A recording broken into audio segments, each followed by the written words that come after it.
Carissimi fratelli e sorelle, con profondo dolore devo annunciare la morte del nostro Santo Padre Francesco. Pope Francis, the spiritual leader of over 1 billion Catholics around the world, passed away on April 21, 2025. His death, which occurred in the early hours of Easter Monday, was confirmed by Vatican officials. At the age of 88, Pope Francis had faced several health challenges in recent years, including respiratory issues and a recent bout of pneumonia. Despite these struggles, the announcement of his passing still sent ripples of shock and sadness across the globe, marking the end of a papacy that had significantly influenced the direction of the Catholic Church. Born Jorge Mario Bergoglio in Buenos Aires, Argentina, Pope Francis made history in 2013 when he became the first Latin American pope, the first Jesuit to assume the papacy, and the first pope to choose the name Francis, inspired by Saint Francis of Assisi. His election symbolized a break from the past, a signal that the Church was ready for a more compassionate and outward-facing leadership. Throughout his 12-year papacy, Pope Francis became known for his humble lifestyle, progressive views on social issues, and a determined push towards making the Church more inclusive and connected to everyday people. As news of his death spread, world leaders, religious figures, and everyday citizens expressed their condolences and shared reflections on the legacy he leaves behind. His papacy wasn't without controversy, but many agree that his efforts to open up dialogue within the Church, challenge clerical privilege, and advocate for the poor and vulnerable made a lasting impact. From calling for urgent action on climate change to speaking out on migration and economic inequality, Francis consistently positioned the Church as a voice for the voiceless. The Vatican has now entered a period of mourning and reflection, as protocol dictates. The College of Cardinals, consisting of 115 members who are under the age of 80 and eligible to vote, will soon convene in a conclave to elect a new pope. This secretive and sacred process has been a tradition of the Catholic Church for centuries. As they prepare to choose a new leader, speculation has already begun about who might be selected to carry the Church forward in a time of global uncertainty and internal change. Among the names being discussed is Cardinal Luis Antonio Tagle, a prominent figure from the Philippines who has been closely associated with Pope Francis over the years. Their relationship, rooted in shared beliefs about compassion, humility, and social justice, has long attracted attention. While the late Pope never explicitly named a successor, a tradition in the Church which avoids direct endorsements, his trust in Cardinal Tagle was made clear through key appointments and responsibilities handed to him during his time as Pope. Cardinal Tagle has often been seen as a reflection of Pope Francis's ideals. Known for his simplicity, his emotional and heartfelt speeches, and his deep connection with the poor, Tagle's approach resonates with the direction that Francis tried to steer the Church towards. His work in Manila, before he was called to the Vatican, showcased his pastoral strengths and commitment to inclusivity, especially within communities that have often felt sidelined by traditional church hierarchy. Francis's decision to appoint Tagle as the head of the Congregation for the Evangelization of Peoples in 2019 was viewed by many as more than just an administrative move. That position, often referred to as the Red Pope due to its considerable authority, put Tagle in charge of missionary efforts across the globe, particularly in areas like Asia, Africa, and Latin America, regions considered vital to the future of Catholicism. With Catholic populations rising in these parts of the world and declining in Europe and North America, it was clear that the Church's focus was gradually shifting. The alignment between Pope Francis and Cardinal Tagle wasn't just political or administrative, it was deeply philosophical. Both men have championed a church that listens rather than dictates, one that prioritizes the poor over prestige, and that prefers dialogue over division. This shared vision was especially visible during moments of crisis, such as the aftermath of Typhoon Haiyan in 2013, when Tagle's compassion and leadership earned him widespread respect in the Philippines and beyond. Now with Pope Francis gone, the attention on Cardinal Tagle has intensified. Could he be the one to carry forward the late Pope's vision? And if so, how would he navigate the immense responsibility of leading a global church that is both diverse and deeply divided on key issues? Of course, Tagle is not the only possible candidate. The selection of a new pope is shaped by many factors, theological leanings, geopolitical considerations, administrative experience, and of course the collective discernment of the College of Cardinals. Still, Tagle's name frequently emerges in conversations because he represents a continuation of the path that Francis carved out. A church closer to the people, attuned to the challenges of modern society, and less entangled in rigid structures. Francis's papacy was not universally welcomed. Within the Vatican and among traditionalist circles, his push for reform sparked significant resistance. Efforts to decentralize authority, promote financial transparency, and engage in interfaith dialogue were often met with criticism.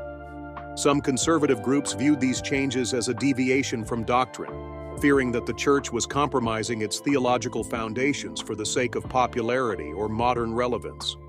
In this context, the election of the next pope becomes not just a spiritual decision, but a political one as well, a choice between deepening reform or returning to more conservative traditions.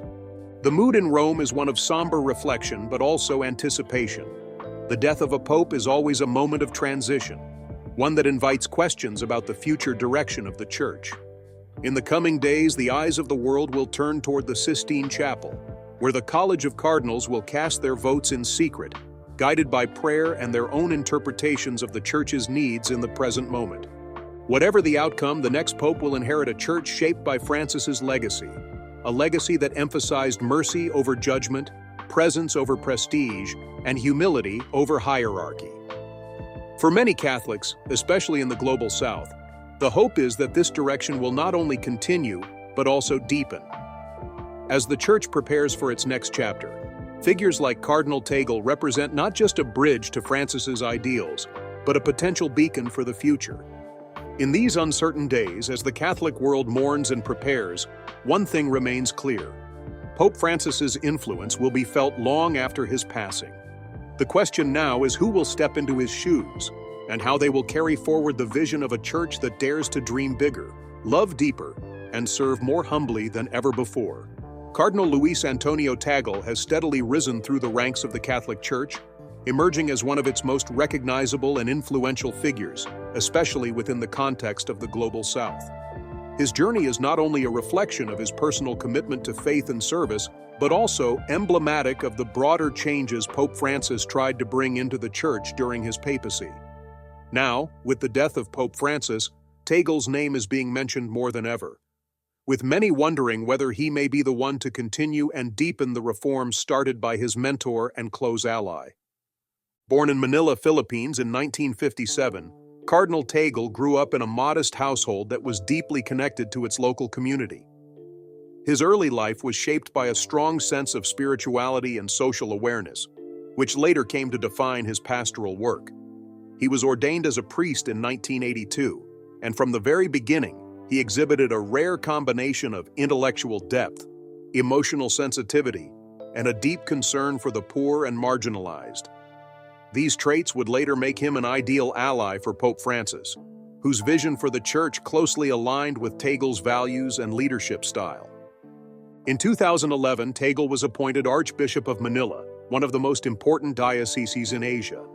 It was a significant step, not just in terms of prestige, but also because it gave him a platform to lead in a way that emphasized pastoral care, humility, and compassion. His sermons, often delivered in a heartfelt and conversational manner, resonated deeply with the people. He became known for his ability to connect emotionally with his audience, using simple language to explain complex theological ideas.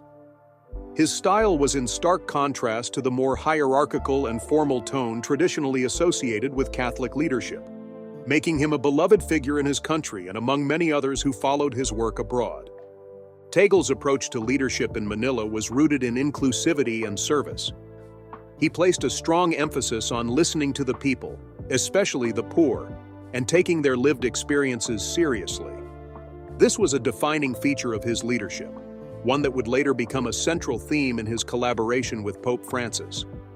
Under his guidance, the Manila Archdiocese became a model for how the Church could operate closer to the people, offering not just religious instruction but genuine community support, charity, and advocacy. Pope Francis recognized these qualities early in his papacy, and quickly began to involve Tagle in larger Vatican affairs. The mutual admiration between the two men was clear.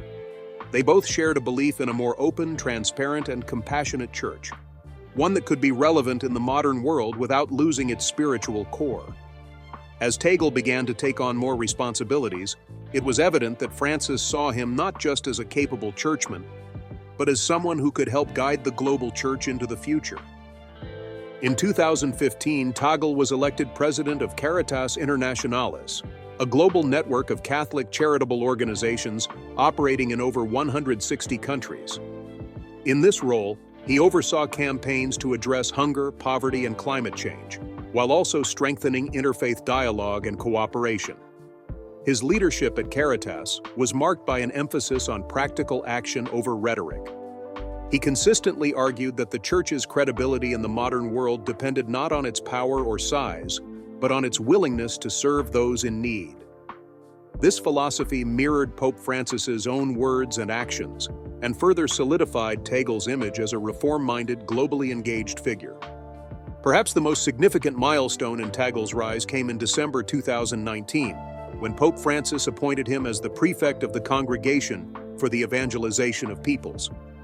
This Vatican department, historically referred to as Propaganda Fide, is responsible for overseeing the Church's missionary efforts around the world.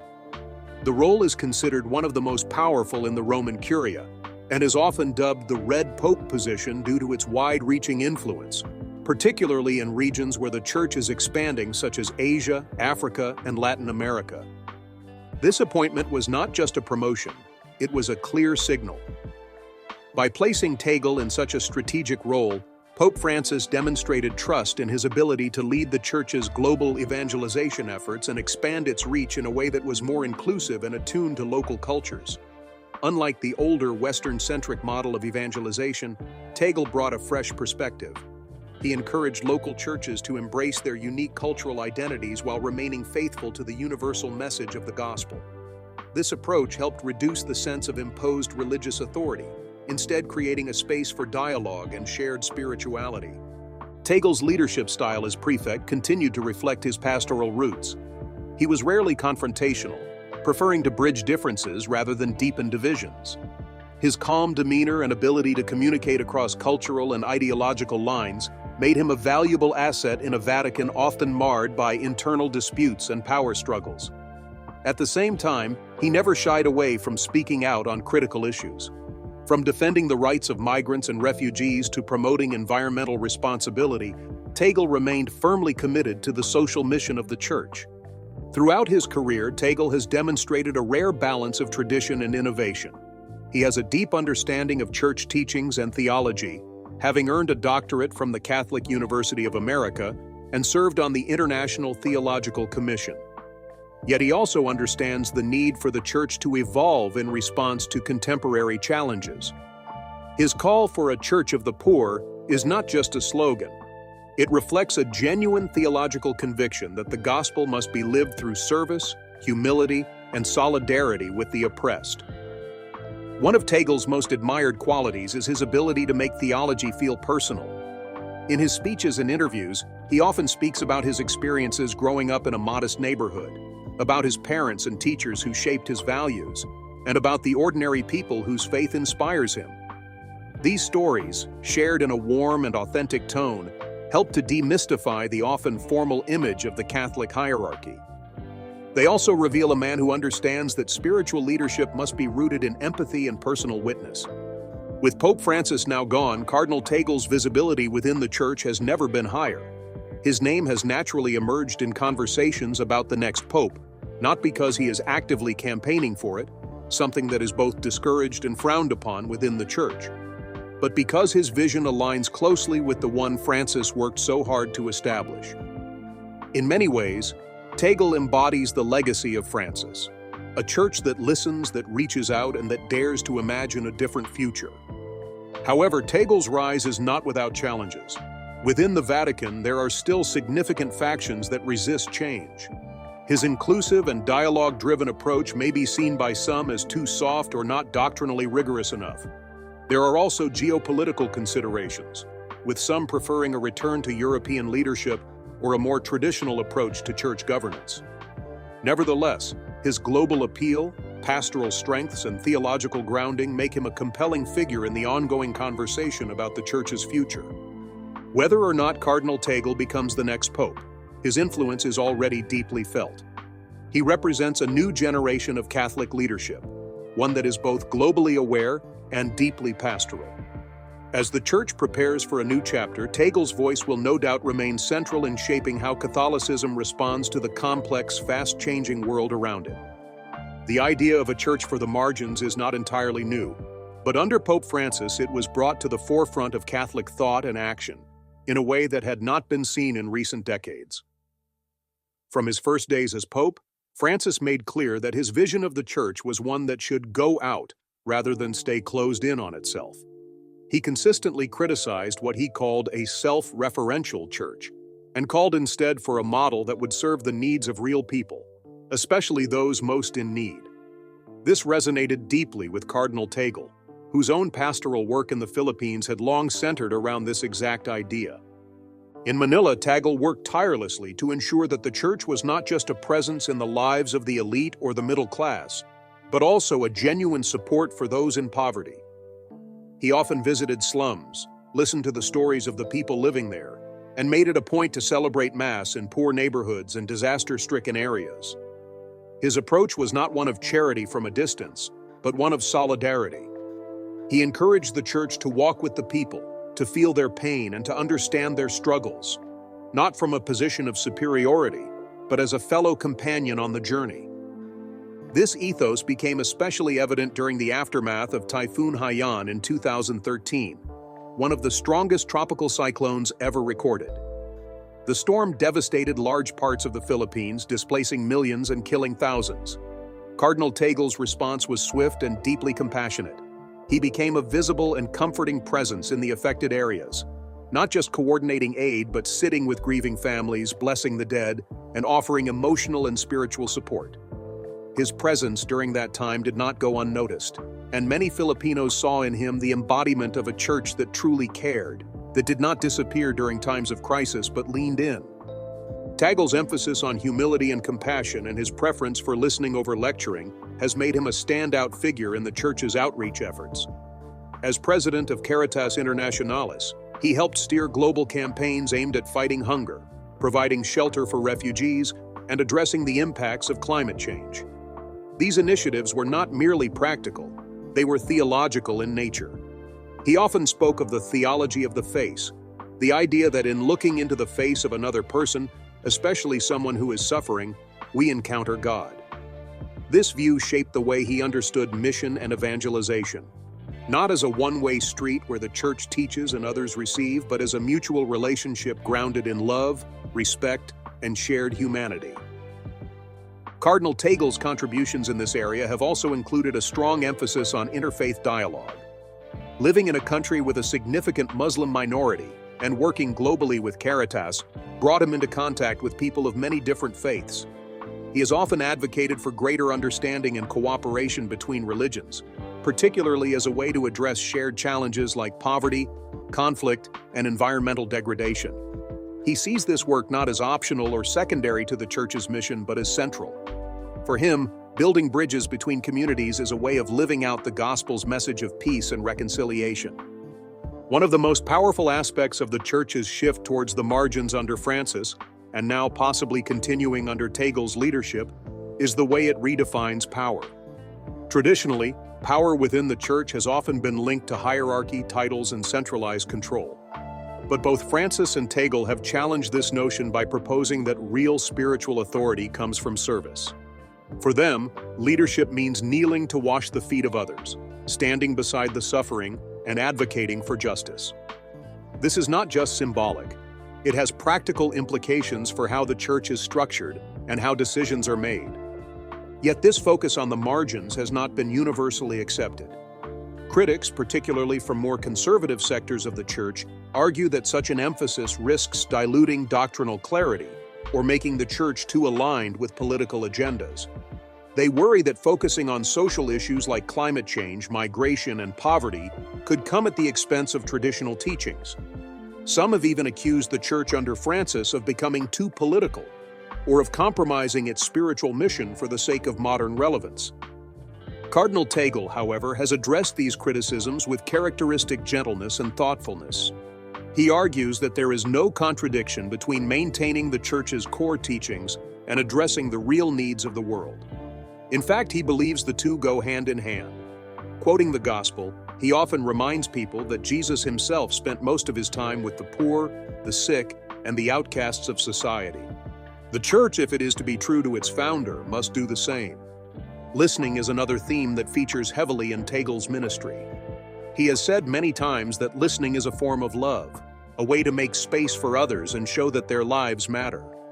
In an era when many institutions are perceived as out of touch or unresponsive, Tagle's emphasis on listening, to the laity, to the young, to those outside the Church, feels particularly important. It also reflects a broader push within the Catholic Church towards synodality, a term that refers to walking together, listening together, and making decisions together. While this process is still evolving, Tagle's leadership style fits naturally within it. The idea of synodality also connects to another major theme of Tagle's work: decentralization. He has spoken often about the need for local churches to have more say in how they operate and serve their communities. He believes that a one-size-fits-all model does not work in a church as diverse as the Catholic Church, which spans continents, cultures, and socioeconomic realities. He supports giving more authority to bishops' conferences and encouraging lay participation, especially among women and young people. This approach reflects the growing realization that the future of the Catholic Church may not lie in its traditional power centers in Europe and North America, but rather in the global South, in countries like the Philippines, Brazil, Nigeria, and India, where Catholic communities are growing and vibrant. Tagle, being from the Philippines and having experience working globally, represents this demographic and spiritual shift in a unique way. His perspective brings with it a deep understanding of the joys and struggles faced by Catholic communities in these regions. As the Church continues to grapple with complex global issues, from technological change to economic inequality, climate crises to interreligious tensions, the vision of a church for the margins offers a hopeful path forward. It calls the Church not to retreat into self-preservation, but to go out boldly into the world, to serve, to listen, and to love. Cardinal Tagle, with his deep compassion, intellectual insight, and unwavering faith, is well positioned to be one of the key figures shaping this future. Whether or not he becomes the next pope, his legacy is already being written through his actions and his message. In every parish he visits, every refugee camp he supports, every interfaith gathering he attends, he embodies a church that cares deeply for people, not just as souls to be saved, but as human beings to be cherished. In this, the vision of a church for the margins is not an abstract goal. It is a reality already taking shape. With the death of Pope Francis, the tension between different visions for the Church has become even more visible. Central to this dynamic is Cardinal Luis Antonio Tagle, whose reformist approach stands in stark contrast to the more conservative factions within the Vatican. The unfolding situation reveals not just a leadership vacuum, but a deeper struggle over what the Catholic Church should represent in the 21st century. Pope Francis spent much of his papacy trying to push the Church toward greater openness, transparency, and inclusivity. He spoke out against clericalism, calling for a more humble and service-oriented priesthood. He sought to decentralize authority in the Church, empowering local bishops and encouraging lay participation. These efforts were met with praise from many quarters, especially among younger Catholics and those in the global South, but they also provoked significant resistance from within the institution. There were those who felt that Francis was moving too fast, or in the wrong direction altogether. Cardinal Tagle, often seen as one of the Pope's closest allies, found himself at the center of this unfolding drama. As someone whose leadership style mirrored Francis's vision, pastoral, compassionate, and reform-minded, he naturally became a target for criticism by those who feared the Church was straying too far from its traditions. Unlike more combative figures, Tagle rarely responds directly to his critics. His preference has always been dialogue over division, but even his quiet presence has become a symbol of the broader ideological battle taking place within the Church. The Vatican is not a monolithic body. It is made up of various congregations, councils, commissions, and departments, each with its own priorities and influence. Within this structure, individuals align themselves with different theological and political positions. Some advocate for a more progressive church that engages with contemporary social issues, while others champion a return to stricter adherence to doctrine and tradition.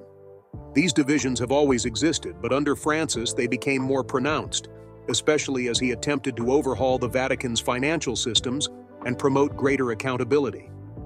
One of the most contentious areas of reform has been financial transparency. For years, the Vatican has been plagued by scandals involving mismanagement, corruption, and lack of oversight. Pope Francis made cleaning up the Vatican's finances one of his key goals, introducing new regulations and appointing reform-minded officials to oversight roles. Cardinal Tagle, through his role in Caritas and other Vatican departments, supported these efforts by advocating for clear ethical standards and better reporting in the Church's charitable and operational work. However, these reforms have not been universally welcomed. Certain entrenched power groups within the Vatican bureaucracy saw the changes as a threat to their influence. Attempts to increase transparency were sometimes interpreted as accusations of wrongdoing, and tensions quickly rose. Tagle, by virtue of his proximity to Francis and his role in promoting accountability, was seen by some as part of a team that was challenging the old guard. While he may not have been leading the charge, his support of reform placed him firmly in the reformist camp. These conflicts are more than just administrative squabbles. They touch on fundamental questions about the identity and mission of the Church. Should the Church continue adapting to a rapidly changing world, engaging in dialogue with secular institutions and reevaluating how it exercises authority?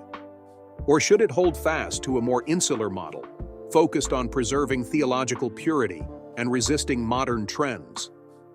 These are not easy questions, and they do not have simple answers, but they are at the heart of the internal power struggle currently unfolding in Rome. As the Church prepares to elect a new pope, the stakes have never been higher. The choice of the next leader will be seen not only as a spiritual decision, but also a political one, a statement about which direction the Church should take moving forward. If the cardinals choose someone like Tagle, it will be interpreted as a mandate to continue the reforms initiated by Pope Francis. If they choose a more conservative figure, it could signal a shift back toward traditionalism. Of course, Tagle himself is not without challenges. While he is respected in many parts of the world, especially in Asia, Africa, and Latin America, he is less known in some European and North American circles. Some critics argue that his style is too gentle, too soft-spoken for the political demands of the papacy. Others question whether he has the administrative toughness needed to navigate the Vatican's complex internal landscape. Yet it is precisely this pastoral quality, his ability to listen, to connect, and to inspire, that makes him such a compelling figure to those who desire a more people-focused church. The recent years have shown that internal opposition to change can be fierce. Several cardinals and bishops have spoken out against Pope Francis's initiatives, sometimes indirectly, sometimes openly. They worry that too much emphasis on dialogue and compassion might dilute the Church's teachings. This has created an atmosphere of cautious tension, where even well-intentioned reforms are met with suspicion. Tagle, navigating these waters, has had to be both diplomatic and firm, promoting change without provoking outright confrontation. An example of this balancing act can be seen in Tagle's support for synodality, an idea that Pope Francis strongly promoted. Synodality involves collective discernment, open dialogue, and greater inclusion of lay people in the Church's decision-making processes. It is a model that challenges the hierarchical structure of the Church, proposing a more participatory and listening-based approach. Tagle has embraced this, seeing it not as a threat to tradition but as a deepening of the Church's communion. Yet, to some conservatives, this emphasis on synodality appears risky, potentially undermining established forms of authority. It is also worth noting that the divisions within the Church are not limited to theology or governance. They reflect broader cultural and geopolitical differences. The Catholic Church is a global institution, and its members live in vastly different contexts. What works in a European diocese may not work in an African or Asian one. Cardinal Tagle's experience in the global South and his understanding of these differences positions him uniquely to mediate between the varying needs of the Church's worldwide members. But even this global perspective can be a source of tension, especially when it challenges Eurocentric assumptions about what Catholicism should look like. The road ahead for the Church is not an easy one. It must contend with declining membership in the West, scandals that have damaged its credibility, and a world that is increasingly skeptical of institutions. At the same time, it must also respond to urgent global crises, poverty, conflict, climate change, migration, that demand moral leadership. The next pope, whoever he is, will have to navigate this complex terrain with wisdom, courage, and humility. Cardinal Tagle may not be a revolutionary in the conventional sense, but his quiet persistence, his deep faith, and his unwavering commitment to the Church's mission have made him a symbol of hope for many. He represents a different kind of leadership, one that does not rely on force or authority, but on compassion, cooperation, and dialogue.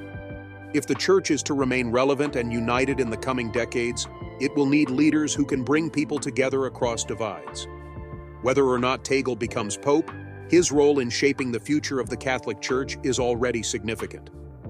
In the end, the power struggles within the Vatican reflect a broader question about identity and purpose.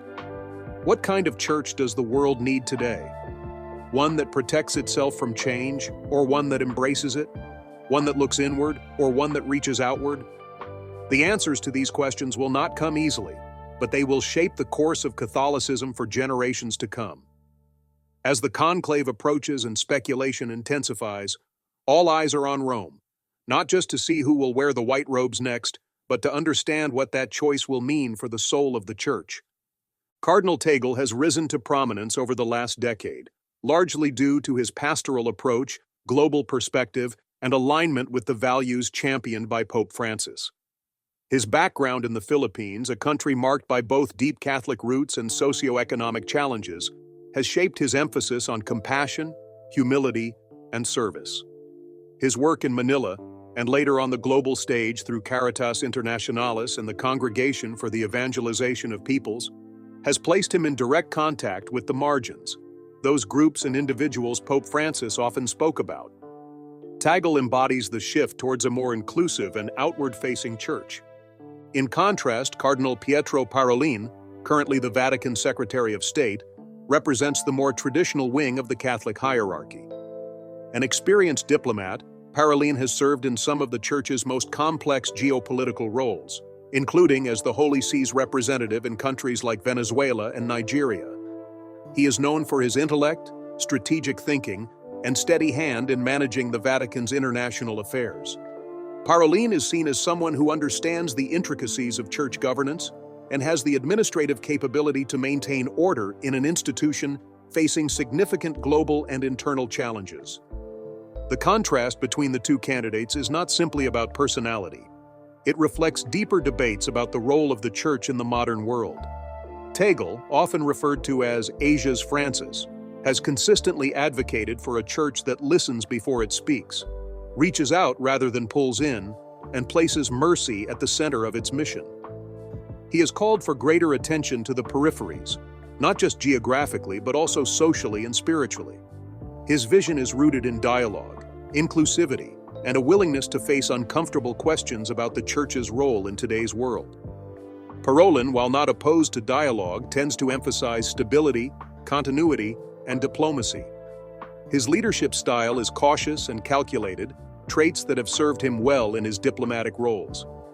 He is respected for his ability to manage relationships with world leaders and navigate the complex politics of the Vatican.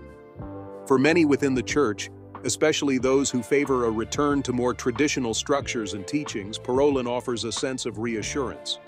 His approach suggests a focus on consolidating the Church's internal strength and maintaining its influence through strategic engagement rather than sweeping reform.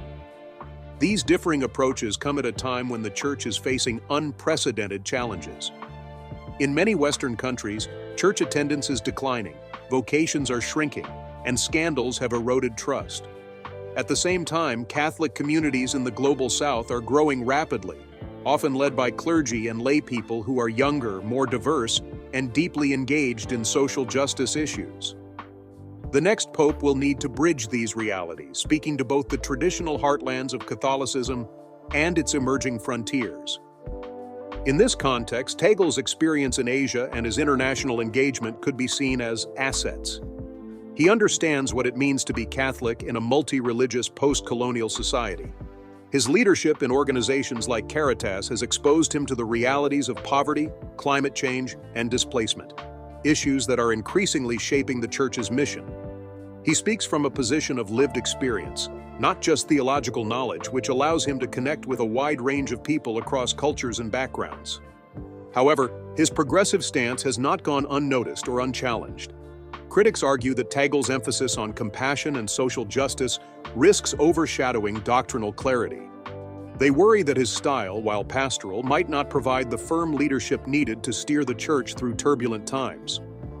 Others question whether his global popularity and gentle demeanor can translate into effective governance within the complex machinery of the Vatican. Pastoral, on the other hand, has been credited with maintaining order within the Vatican during a period of significant transition. His role as Secretary of State has placed him at the heart of the Church's diplomatic and political affairs. He has been instrumental in key negotiations, including the controversial agreement between the Vatican and China over the appointment of bishops. While this deal was criticized by some as a compromise with an authoritarian regime, Pastoral defended it as a necessary step to maintain the Church's presence in one of the world's most populous nations. His ability to make difficult decisions and navigate international pressure is seen by many as a sign of strong leadership. Yet, for those who champion the reforms initiated by Pope Francis, Pastoral represents a potential reversal. His alignment with more traditional factions and his prioritization of diplomacy over reform raise concerns that the Church could retreat from the inclusive and open direction it has taken over the last decade. While not reactionary, Pastoral is certainly more conservative than Tagle, and his election would likely signal a pause, if not a rollback, of some of the progressive momentum built under Francis. The choice between Tagle and Pastoral, then, is more than a personal or political contest. It symbolizes the broader struggle over the Church's future. Should Catholicism continue down a path of reform, inclusion, and global engagement, or should it focus on strengthening its internal structure, doctrinal purity, and traditional identity? This is not a new tension within the Church, but the stakes feel higher now, particularly in light of global fragmentation, the rise of nationalism, and the increasing complexity of moral and ethical issues facing humanity. The conclave that will choose the next pope must grapple with these questions. The process, held in strict secrecy, allows for reflection, prayer, and discernment. The cardinals will not only consider who can lead the Church now, but who can guide it through the decades to come. In making their decision, they must weigh charisma against competence, vision against pragmatism, and continuity against change. It is possible that neither Tagle nor Pastoral will be chosen. Sometimes the conclave surprises the world by selecting a lesser-known figure who emerges as a compromise candidate. But even if that happens, the debate that has formed around these two men will remain central to the Church's direction. Their contrasting paths illuminate the key choices facing the Catholic community today. For many ordinary Catholics, the question is less about ideology and more about connection. Who will be the shepherd that walks with them through uncertainty? Who will inspire faith, not just in God, but in the Church as an institution of relevance and hope? Both Tagle and Pastoral have strengths to offer, but they speak to very different visions of what Catholic leadership should be. The Catholic Church does not elect popes based on popularity polls or public opinion. It relies on discernment and the belief that the Holy Spirit guides the decision. Still, the context of the decision matters. The world has changed dramatically in recent years, and the next pope will inherit a church that is both wounded and hopeful. Whoever is chosen must carry forward the work of healing, unity, and purpose that Pope Francis championed. Tagle's pastoral humility and Pastoral's diplomatic precision each have their place in that future.